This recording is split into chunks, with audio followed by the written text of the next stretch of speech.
Good afternoon, ladies and gentlemen, and welcome to this Long Range Planning Committee meeting.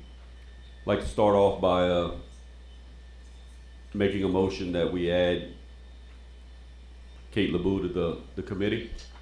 I'll second that. All in favor say aye. Aye. Aye. All opposed? Motion carries. Thank you, Ms. LeBou. 2.1, selection of Long Range Planning Committee chairperson. I nominate Kate LeBou. I'll second that. Do you accept? All those in favor say aye. Aye. All opposed? Congratulations, Ms. Chairperson. The floor is yours. All you gotta do is recognize Mike. Thank you, Mr. Lachele. I'd like to recognize Mike Hefner, our demographer, to introduce the demographic study for Lafayette Parish. Thank you, Madam Chairman, members of the committee. Good being with you today. What I wanted to plan on doing today, just kind of hit some highlights of the report, knowing that we'll probably have a more detailed discussion of the findings of this report at a later date. But just want to kick it off by saying I'm pleased to see that the board has set up a long-range planning committee. Several of the districts that I work in the state that are growing fast, similar to Lafayette, I've been working with the long-range planning or strategic planning committee with those boards for several years, and it has been very beneficial to have a core of board members that are up on the demographics and the changes and things that are going to be taking place. I have a very active working relationship with them, and I'm looking forward to the board having that same level of information, whether it's from me or someone else, as you move forward. Because I think it's going to be very, very helpful, not only to the district, but also to the parish as a whole, to have that over the horizon view of where you're going. I'm going to kind of skip over any of the details on what we call the general parish demographics or the external factors. Those are generally things that have an effect outside of the school system, but do influence it by the number of students that come in into the district. Just overall, the population is continuing to trend upwards. As that general population goes up, generally your student population is going to go up, whether it's public schools, charter, private parochial, your overall student counts are going to be going up. So we have the charts on there that show that the rates are continuing. Labor force is healthy, so we're not really looking at any real big issues with unemployment rising to the point where it's driving people away into other job markets.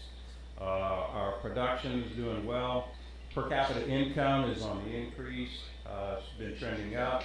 Median household income, I've been seeing that have a little dip in some other parishes as well as Lafayette. I'm not sure if it's a collection issue on data, but that's on chart 6 on page 6. But the PCI, per capita income, on chart 7 is looking healthy. The biggest influence on your student counts, though, is going to be your housing. In this parish, the number of residential listings is gone down, which means that they're not on the market very long. House goes up, gets sold, and waits for the next listing to come up. The demand is very, very high in Lafayette. You can see on chart 10, it kind of goes up and down, but for the most part, from about May of 21, you've been running pretty steady as far as the demand or the market hotness for housing. One thing, though, that is affecting some parts of the parish, though, is just like everywhere else in the country, is the mortgage rates. The doubling of mortgage rates over the past couple of years has really put a damper on homeowners that are trying to buy homes that are not privately financed. In other words, they have to go through the banks or whatnot. There's still activity. Probably they're looking down the road, we're going to refinance in 5 years or so at a lower rate, but I have the money now, put a down payment, get into my house, and really start living in it. One of the things, though, that has been driving housing sales in Lafayette, and it's in some other active markets, are the publicly funded developers. the D.R. Hortons, DSLDs, they're private lenders. So they build a house. Somebody that's renting an apartment, renting a house can actually look at buying and financing a house through them. They don't have to go through the bank.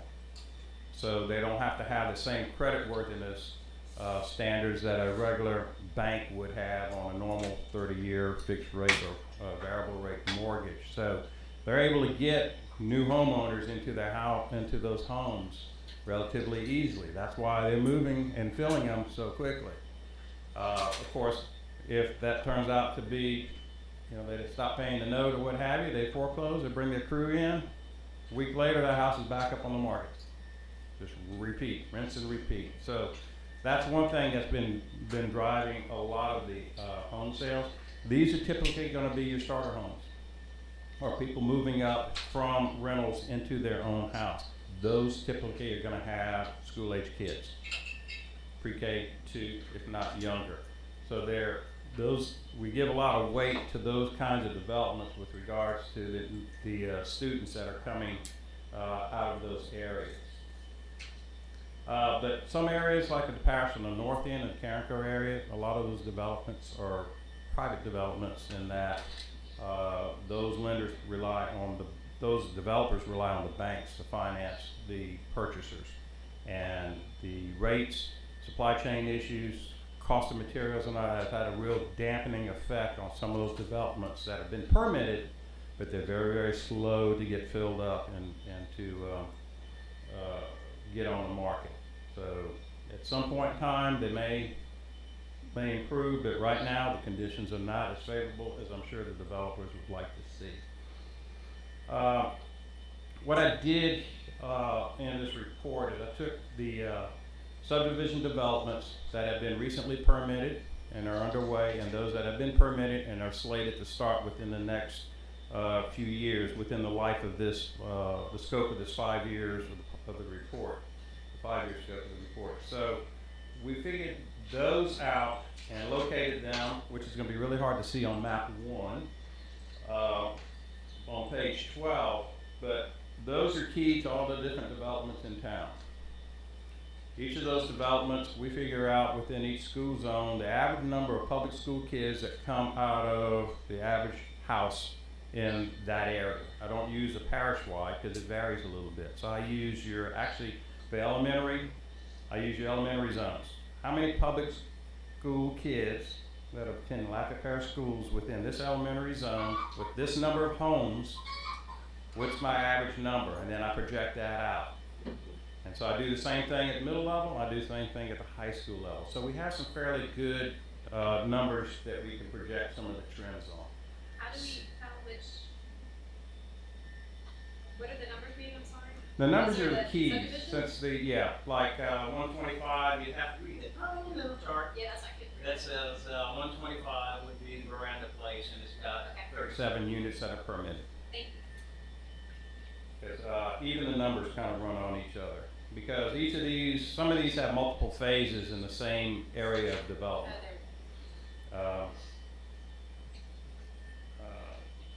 The ones in Scott, West Village, that's a prime example. I have multiple phases within that particular area. Same thing in Youngsville, we have multiple phases in certain ones. Table 1 makes it a little bit easier to perhaps read because it has the key. It has the permit year and the name of the development and the number of units. So that's a little bit easier to read than the chart that's in the map. But these together represent 10,435 new residential units between now and the next 5 years. Over and above what's already in the works, already been done, kids coming in.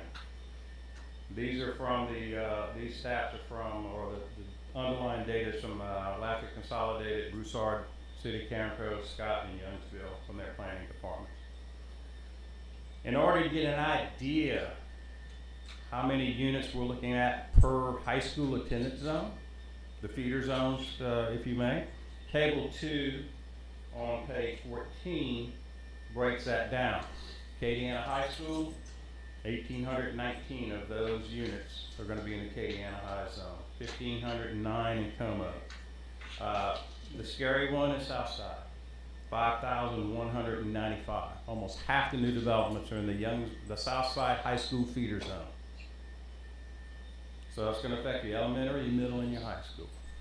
Okay, so this gives you an idea where they are based on high school feeders. Can you repeat that? 5,195 new Units, units? yep, coming on within the next 5 years, within the scope of the. Okay, so on page 14. So what is that going to do? How is that going to affect the school district? Well, assuming that we're going to keep our zone lines the same with no closures, consolidations, and we're going to enforce our lines. No major hurricanes are going to disrupt things. The same trends on enrollment in private charter, and those are going to continue. There's not going to be any huge fluctuation in that. And that our economic activity continues on the same trend, and our residential developments are built on schedule as we're showing here. Then we are anticipating that if you look on chart 14 on page 16, we're looking at for Lafayette Parish schools, not charter, not private parochial, what have you. Lafayette Parish schools, you're going to be looking at about 30,762 enrollment in 5 years. Now, parish-wide, district-wide, doesn't seem that unmanageable. I remember when at one time we had a little over 31,000, almost 32,000 students. Problem is where they're coming from. That is where the issue is going to be, and that's going to be the major task of this committee, is having to look at that, formulate recommendations to the board on.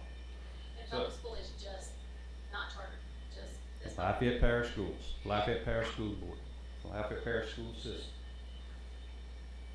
We do, as I do my projections, I take those into account, the effect of charter and private parochial and those types of homeschooling. That's gone up since COVID. So those, if you didn't have those factors, it'd be a lot higher. But 30,762, you're going up, but it's manageable overall. However, when you start taking a look at the increases, on where they are, take a look at table 5, the increases, projected student increases by high school feeder zone. And you'll see that the numbers aren't too bad until you get to the last one, which is Southside High School. 215 out of a total of 306 net increase students.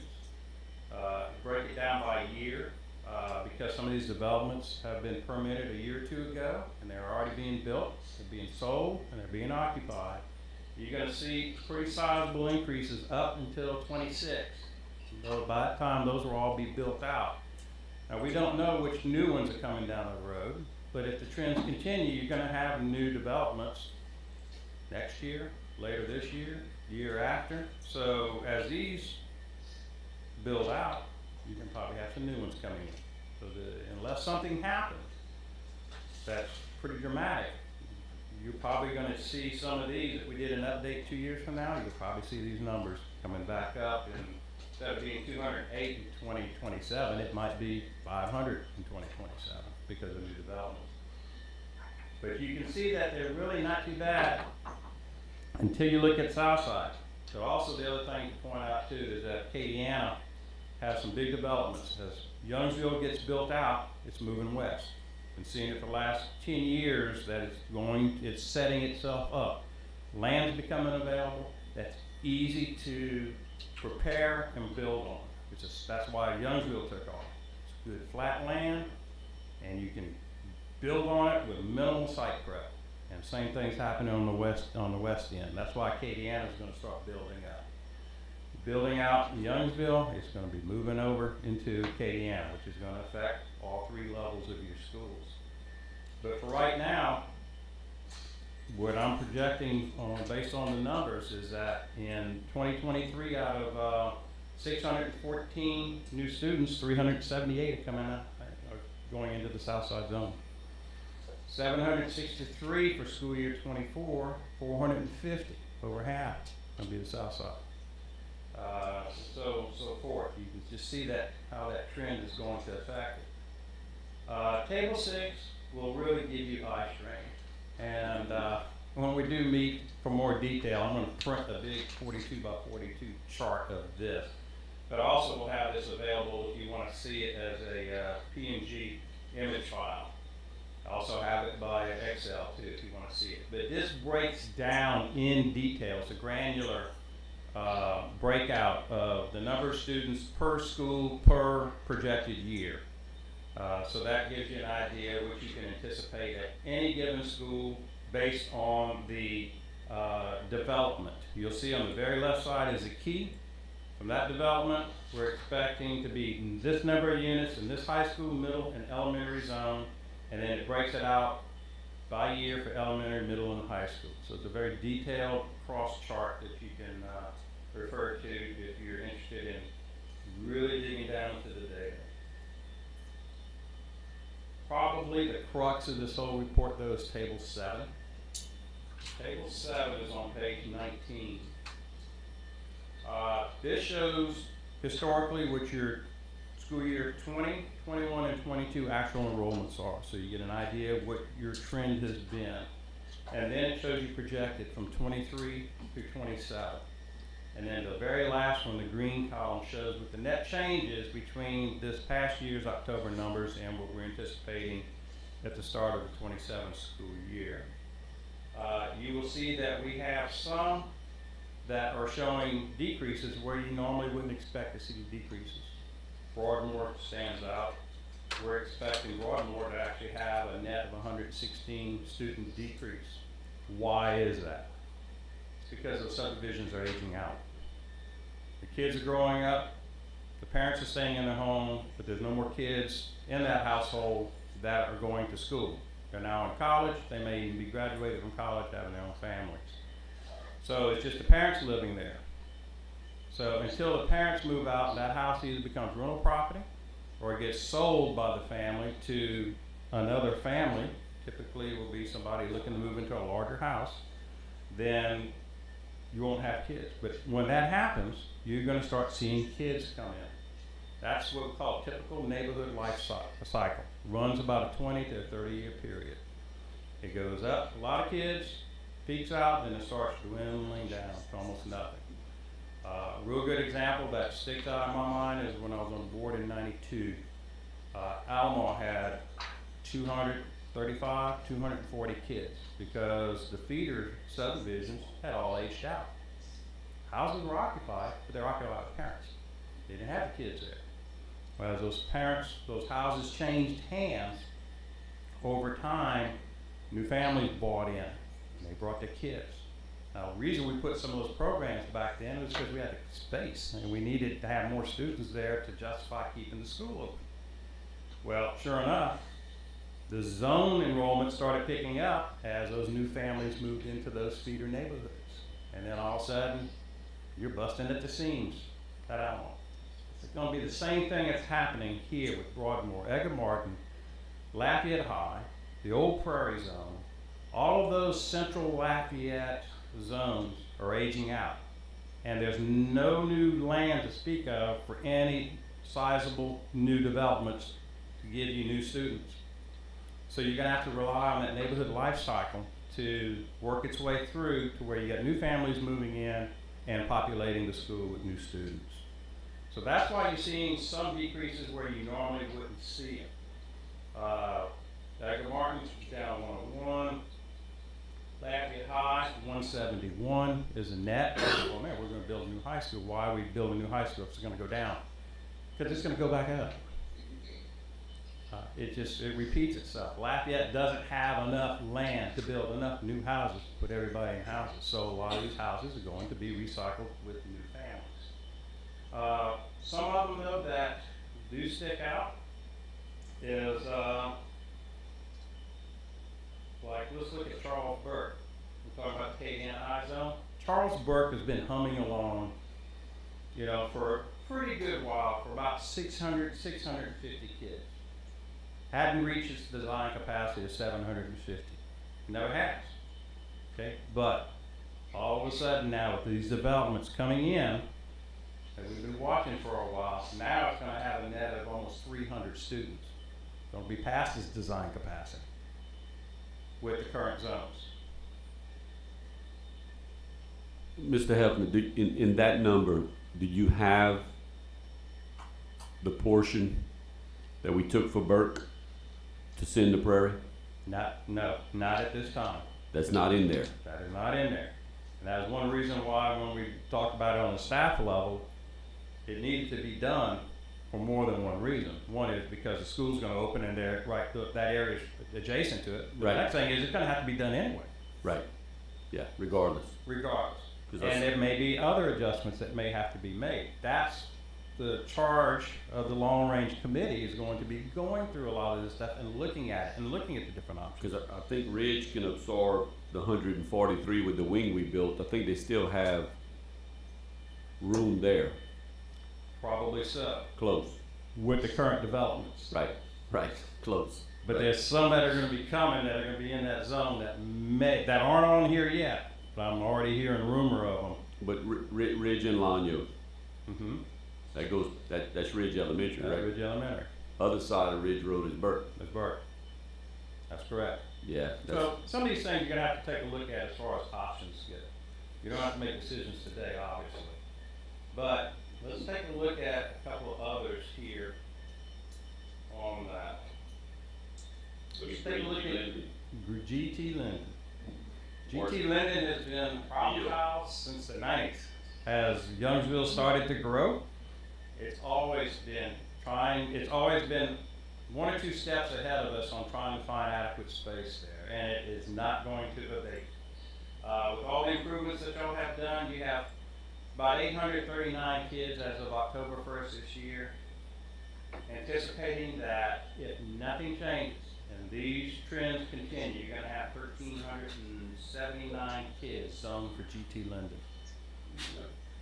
That is 540 over what you have right now. Where are you gonna put them? Rebuilding your elementary school? That's an option. That's an option. Even Drexel, that's been kind of humming along for a little while. 200. Drexel now is on the increase because some new developments within their current feeder zone prior to the change with Marshallville. It's starting to pick up. So you even see now Drexel is picking up a couple, 220 students, going from about 600 students roughly to about 800 students roughly in the next 5 years. Marshallville, the one that y'all just made the change on, thankfully, because it really needed to be done. 786 now before any the zone change. Anticipated to have 1381 with those new developments in 5 years. So while the zone change helps a little bit, it's not going to cure the problem, long range problem. It's almost 600 extra students. And let's take a look at Milton. Milton, y'all just added the It's about 900 or so. They were all built alike. Yeah, so the, Milton is gonna continue to build, to grow, and y'all just finished building a new, really nice wing on it. Let's take a look at Ridge. We just saw Ridge. Gaulette's not growing as much. Is it, that area has reached its capacity of, Which area is that? Ernest Gaulette? Garland, I'll be honest with you, I think some of Garland is ending up at the charter schools. Some of them that in that normal zone area, I think those parents are opting to go to the charters over in that area, more so than some of the other zones. First of all, the charters are right there. Yeah. They're literally across the street. It's not like you have to drive through a lot of traffic in and out to get to the charters. So I think it's convenient, and I think they're taking, parents are opting to go to the charters there more so than the others. I mean, that's where all your businesses are being built too. I mean, you don't have much land for residential. to grow. No, you do not. That's right. It's not gonna grow anymore. It'll cycle in and out, but it won't grow anymore. You have some on the north end of that zone, but that's not that much on your developments. It's not gonna be in that core area in and around the school. When that school was sited, the subdivision, if you're facing the school, the subdivision on the right-hand side was the subdivision that had gone bankrupt. And all they had was a street poles, and just wires hanging out of them. And after that school was built, I think within a year or two after the school was built, that subdivision was developed, occupied, and kids were going to schools. Yeah, you want to see the dramatic effect that siting a school has on housing patterns? It's a really good example. So 120 students per fit at the Legend, we don't have there right now, I don't understand. About that. What's that? It's not 900 capacity. Yeah, south side is going to be another issue. We're looking at right now, you got about 1,800 students. You're going to be looking at about a little over 2,000 students in 27 on this trend here, and you're already at capacity, is my understanding. So some of these things we're going to have to, as a committee's going to have to try to take a look at dealing with them. Now the interesting thing is, and I see this trend a lot, is Youngsville Middle School. Only school in the area is going to show a decrease. But it's something I have noticed for probably a couple of decades. When it comes to middle school, a lot of parents opt for something different for their kids. Rather than send them to a public middle school, they'll send them private, parochial, homeschool, or charter.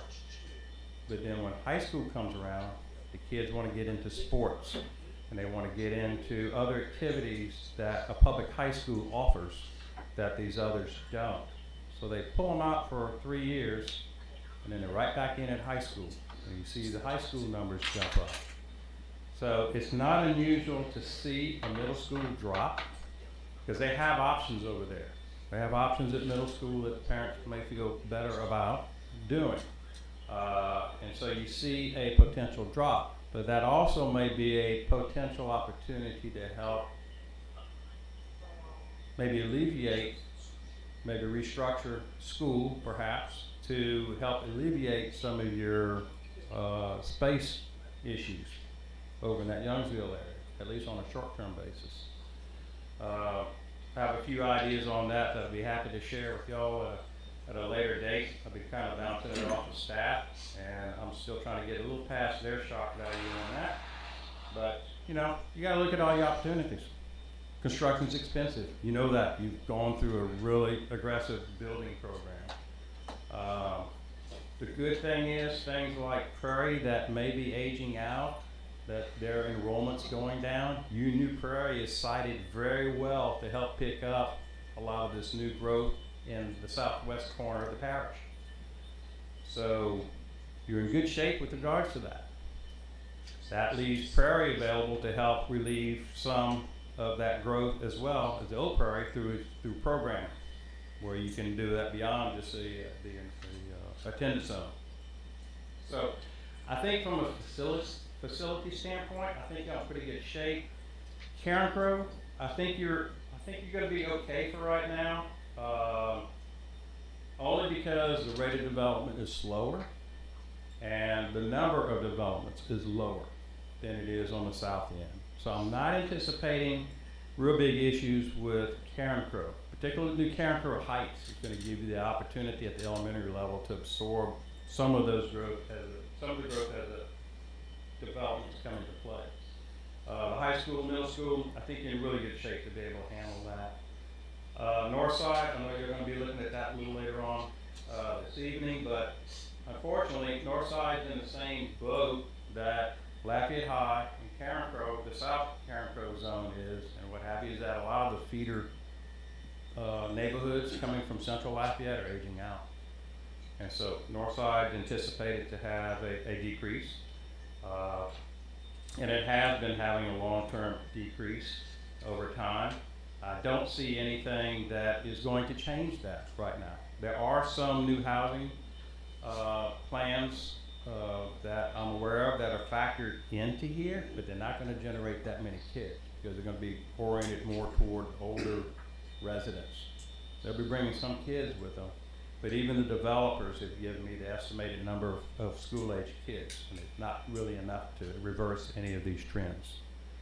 So that is kind of what you're looking at from the north side to Karen Crow area. So Scott's kind of right there in that middle. Scott's growing. Scott's in the Acadiana area.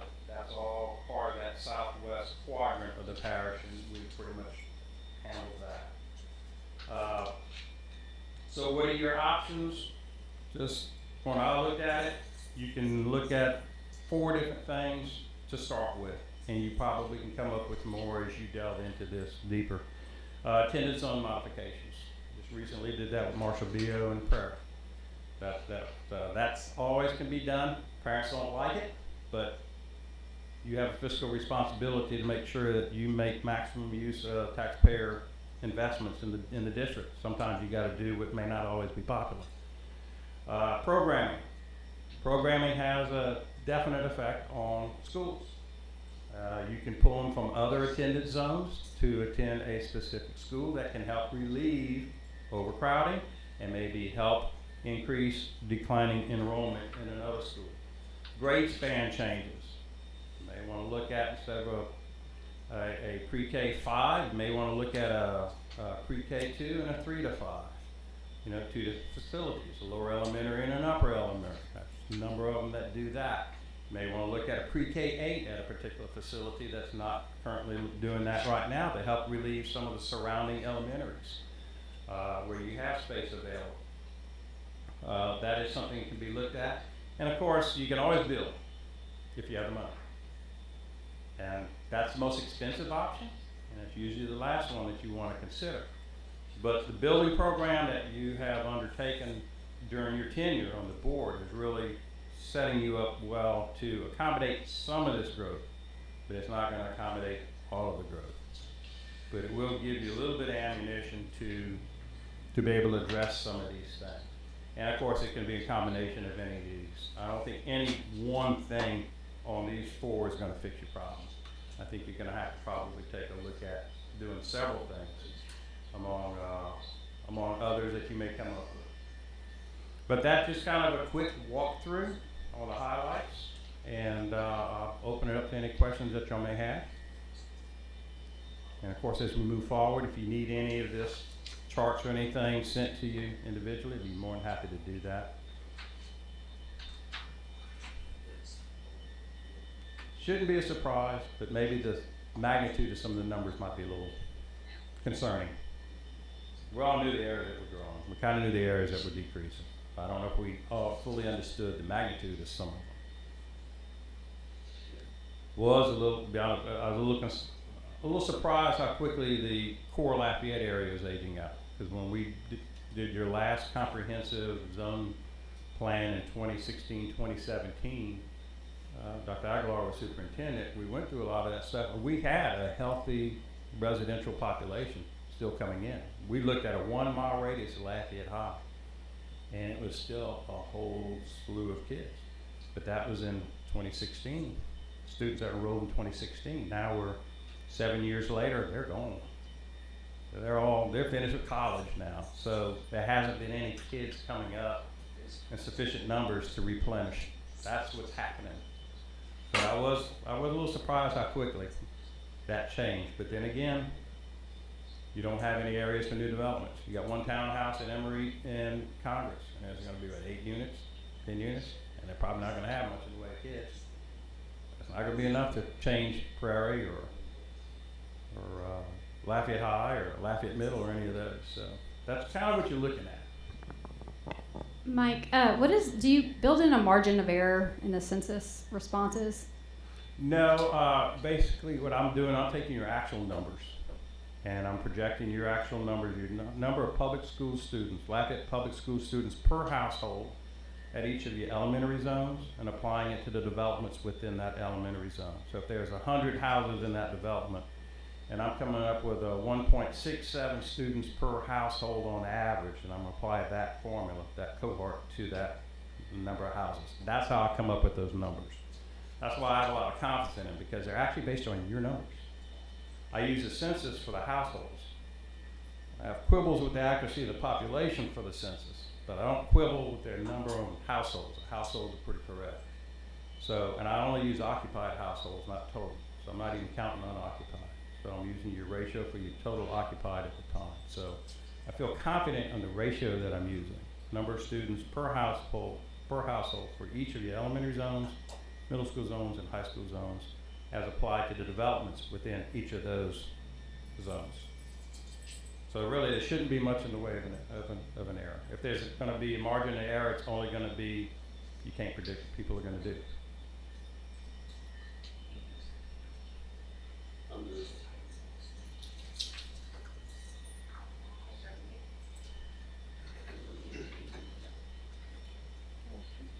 I'll entertain a motion to adjourn. I'll make a motion to adjourn. Second. All in favor? Aye. All opposed? All right, we're adjourned. Thank you very much. Thank you.